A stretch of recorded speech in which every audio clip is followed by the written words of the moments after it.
I recently acquired the brand new bolt-action Battle of the Bulge game from Warlord Games, and for my opening salvo into historical wargaming, I'm going to show you how I painted this ruined farmhouse right here. So firstly, let's check out what we get on the sprue. We have a nice amount of detail front and back for the walls and some piles of rubble, which will be very useful for some added ground detail. Some wooden flooring that has seen better days, and some cornerstones, which is a nice touch as this will hide the gaps between the ruined wall sections. Now a quick tip for our newer hobbyists out there. When using clippers, you have two sides. One which is a beveled edge which slopes down a bit, and a flat side. Always cut your models from the sprue using the flat side. That way there will be minimal leftover plastic from the feeds on the sprue onto the model, giving you a cleaner edge. That being said though, we still need to tidy up the edges on the scenery kit. You can see these little bumps need to be taken away to get a flatter looking edge ready for assembly later. For me, my favourite method is to use a sharp blade and trim off the excess plastic. And then lastly, just gliding the knife the other way to get a smoother look ready for assembly. The second method is to use a fine grade sandpaper, or a file to help you smooth out any excess plastic. For me, I'm impatient and this takes way too long, but it could be perfect for you. So definitely try both methods to see what works best for your hobby. Righto, so after all of that, I laid the pieces out ready for assembly. Now, I'm going to do this in a way which will fit the rest of my scenery collection, and this wooden backboard from an old picture frame is going to be the base. To see what this building is going to look like, I'm just going to position the plastic ruined walls and roughly trace around these with a pencil onto the MDF wood. And because I'm not an octopus, I'm going to use good old blue tack to keep them upright as I work through the ruins. Like I mentioned for my scenery, I like to use picture frame backboards, and they're normally made out of something like MDF, and they're about 3mm thick. But I do like a little bit of a rummage, so if I see any in a charity shop or a car boot, I'll pick those suckers right up. And if you're going to use the backing for scenery, then you can also use the frames for things like dioramas. For a bit of modification, I used a section of wall and cut it up with some sturdy clippers. And the discarded pieces can be used as further bits of rubble for the ground. And after getting all of that into position, I did my final rough sketch of the building with a pencil for my ground plan.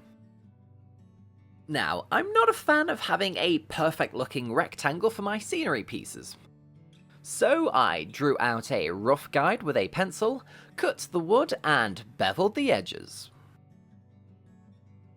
All I had to do now was glue everything into position, and I used some super glue for that, because it will glue to the wood easy enough and it can be used for the plastic scenery as well. However, you could opt to use plastic glue for the scenery itself, as it takes longer to set, which will allow you a bit more wiggle room to adjust any of those wall positionings if needed.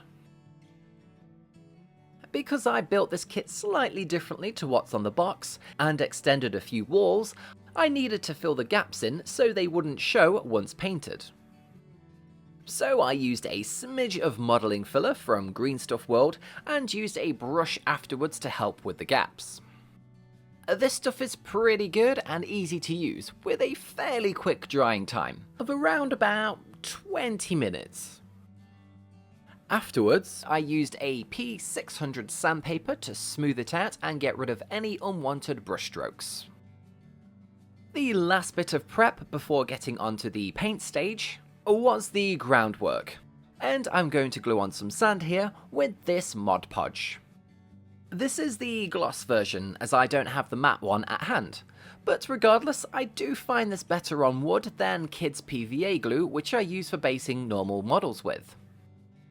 With PVA, I have found sometimes that the MDF warps a bit once dry, but so far, touch wood, Mod Podge has proved a good glue for me when using MDF. I just brushed it onto the wood in sections, threw on the sand, and then took off the excess until the whole base was covered. I left this to dry for about an hour. Then, that evening, I sprayed the whole thing with some matte black spray, once again let it dry for around an hour, and then gave it a base coat of colour-forged trench brown spray paint. The latter was more of an angled spray, so the darker areas underneath the wooden floorboard would keep its darker shadows later on when painting. Let's paint our ruined farmhouse. I'm not going with the more expensive acrylic paints that we use for our miniatures, but rather a more budget-friendly selection of emulsion tester pots and acrylic canvas paints for artists. I'll be using larger dry brushes along with makeup brushes for these, and definitely not these two big ones. I'm looking for softer bristled brushes for stippling and buffering, and flatter dry brushes for picking out highlights on the model and sand. As we started with a brown base coat from our spray can, I'm going to build this colour up to a pale cream. And whilst using our brushes, I'm wanting to wipe off any excess paint onto a cloth or a rag, so I'll be using an old sock. And I know what you're thinking right now. Where do I get those cool looking socks from? More importantly, we're going to start by adding a texture to the outside wall to mimic a bit of a stucco effect. Here I'm looking to dab the brush onto the surface to create an uneven patchy look, but not too much as I don't want to merge it into the textured stonework on the model.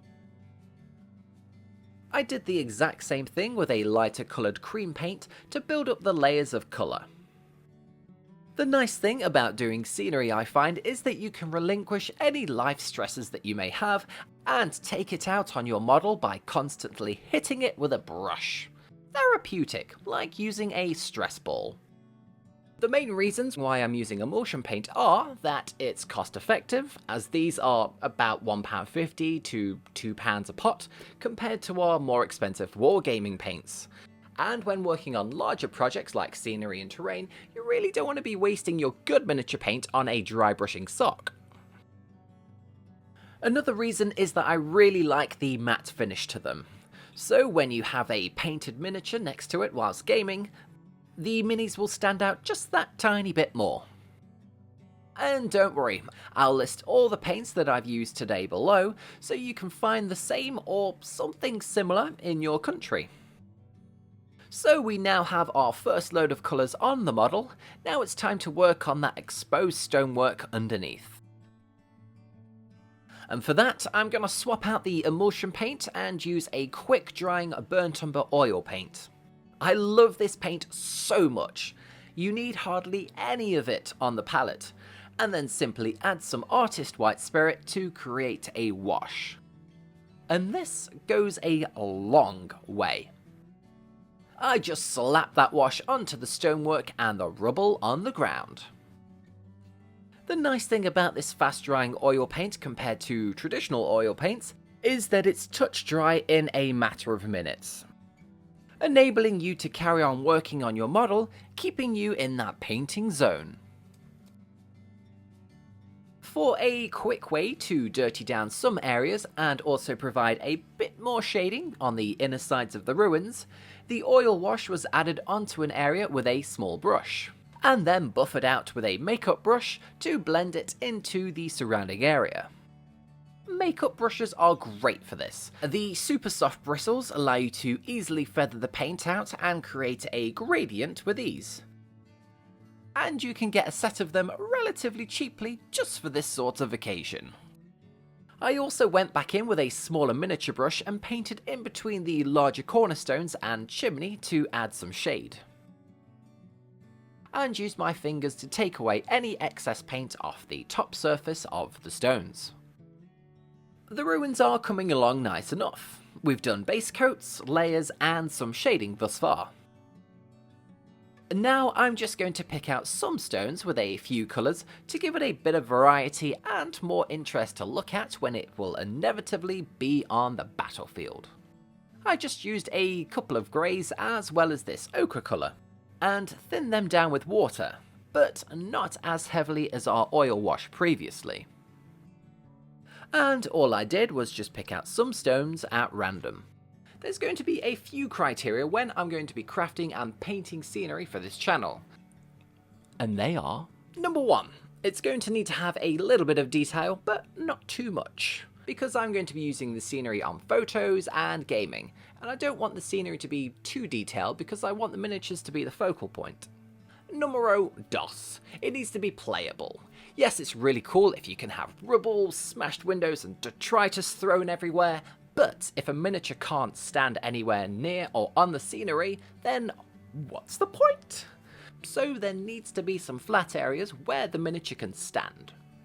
Number 3, it's nice to have some good looking scenery when painted, but you don't want a gajillion details on there. You'll just not see the miniature when it's next to it, because all you'll see on a photo or a gaming board is, whoa, that's a really cool building, but where are the miniatures? That's my personal preference. So what about you guys? What's your do's and don'ts when making scenery? After picking out the stonework with the various colours, I just wanted to add a little bit more depth in terms of shading in a few areas on the model. So I mixed a brown and a dark grey for this and turned it into a wash paint once again by adding water to the mix. At this point I picked out the rubble and some patches of the exposed stonework, letting this paint sink into the recesses, as well as buffering onto some areas for the stucco to slightly weather them a bit more. Once that had completely dried, a pale cream coloured emulsion was dry brushed lightly over the ruins to create a subtle highlight. I didn't apply too much pressure whilst dry brushing the edges. Just let the bristles glide over the sculpt and let the paint slowly develop the highlights. Next up for our ruined farmhouse is how to paint old looking wood. I'm going to try something different to what I've done before and use this cheap craft paint and one of my older, stiffer bristled brushes. I'm doing two things here. First is to dry brush the edges to pick out the wooden beams for the roof and the floorboards. And secondly, with the bristles being slightly stiffer, I'm painting along the length of the sculpted wood to mimic a wood grain effect. Basically just painting a whole bunch of irregular lines. Now, I'm going to finally move on to some miniature paint, and Gravelord Grey Speed Paint was my colour of choice here. I wanted this decaying wood to lose its brownish colour and have more of a desaturated look to it, because I'm going to add some lichen later on. The speed paint acts similar to a wash and goes into the recessed areas of the sculpt, bringing out the detail. But it also acts kind of like a stain for the wood, giving it an old greyish appearance. And I followed this up with some Satchel Brown speed paint, which was heavily diluted down with water. This is just to give that faint brownish appearance in some patches. And overall it gave a more irregular look by doing it this way. Oh, and a quick note here, don't forget to paint those wooden beams in the piles of rubble. Once that had completely dried, I used the white which was still on the palette from our initial wooden dry brush, and I went back in with the old makeup brush and very lightly dry brushed the wood once again to pick out the edges of the sculpt, just to give that little bit of highlight. And now, this ruined farmhouse has seen years of decay and the wood has seen better days, and it's slowly rotting away. So now I'm going to give it some added detail, and I'm going to turn to this lichen product from Vallejo. I slightly thinned it down with water and applied it in patches on the wood. It just adds a nice subtle detail to the model. As mentioned near the start of the video, I wanted this terrain piece to tie in with the rest of the scenery that I have done so far, and I'm now going to work on the ground sand texture. It's a similar colour to what I use for my miniatures, but once again, instead of using miniature paint, I'm going to use good old craft paint. When I'm out and about shopping, I'll always go down to the craft section and see if there are any paints on offer, because you can never have too many paints in your collection. Can you? And using craft paints saves money, especially when painting larger scenery and terrain pieces. Well, that's what I tell my wife anyway. For the base, I coated it in brown, buffered out any paint which ended up on the scenery, dry brushed the ochre paint for a mid-tone, and then finished off by dry brushing on top a pale cream, close to a skeleton bone if it was a miniature paint. My favourite part about scenery is adding foliage. Whether it would be grasses, shrubs, twigs and other plant life, I always feel that it brings these models to life. Here I added some static grass in patches, leaving some of the sandy earthwork that we have just painted still showing through. The grass is my own combination that I have prepared and consists of 2mm moorland static grass and burnt grass fine turf from Woodland Scenics. I then used some moss texture from 𝗂𝘂𝗏, which is a nice dark green colour, which I trickled over a small amount here and there and then prodded it into the grass. Some of this will go into the glue, but at the very end I'll airbrush a varnish anyway, just to secure things a bit more. I've got a couple more Woodland Scenic products that I'll be using, and this time it's some clump foliage. This stuff is a nice spongy substance, and it's always a nice way to add interest to your ground cover. Here I'm just using some tacky PVA glue to position this green spongy foliage into place. I prefer tacky glue over traditional PVA, as the blobs stay in position and the sponge can adhere to it a bit better. It's easy to get lost in this step and keep adding more and more foliage. But I make sure that I have a miniature at hand and place it in and around the scenery to make sure that it's still playable in a game. To give it a bit more of an overgrown look, I've got a box of dried twigs. These are about 5 years old now, and I use them for extra foliage on miniatures, scenery and dioramas. I'm going to make a quick twiggy tree using this dried plant, and I'll glue on some of this light green fine turf by 𝗕𝘗𝗂𝗏. I added a small amount of glue to the tips of what will be the branches and sprinkled on the turf. Place that to one side and let it dry for around about an hour. In the meantime, however, I started to add weird shaped looking twigs to the scenery. And this is to mimic roots coming out of the ground, slowly letting nature reclaim this farmhouse. I even added this sorry looking twig as I loved the shape and colour of it and decided this could be a dead tree, and placed it next to the wall at the front of the building. And just like our wooden floorboards earlier, I added some spots of lichen to make it look more interesting. The made up twiggy trees, once dry, were glued into position with some super glue in and around the building. As these are natural twigs, they won't be as sturdy as plastic model trees. So I took them more towards the corners and against the walls for extra support, just in case of any flailing hands, models or dice when gaming. I did actually go back in and add some bone dust weathering powder to a few areas of the stonework. Normally I would have done this before the grass stage, but I only thought about it now. And again, this was to add a little bit more detail to the miniature, showing the exposed compound like a clay or grout that they used to bind the stonework in place.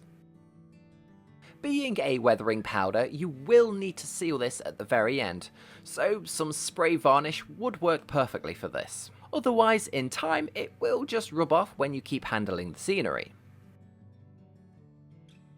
I also came back to the dead tree, as I wanted to turn it more into a feature for this bit of scenery. I decided to glue into place some of that fine turf that we used for those twiggy trees earlier, and this was sparingly added into place on this tree. I used a bit of paper to ensure that the fine turf didn't go absolutely everywhere else on the model, and to waste as little as possible. I also thought if I'm going to add foliage and lichen in and around the ruins, then it would be fitting to also add some green mossy deposits on the ruins itself. And for that, I used some moss green pigment from Soilworks. I didn't go too crazy here, as I didn't want to cover up all the paintwork that we've done so far, but more to just complement the pale cream colours that we've used on the miniature.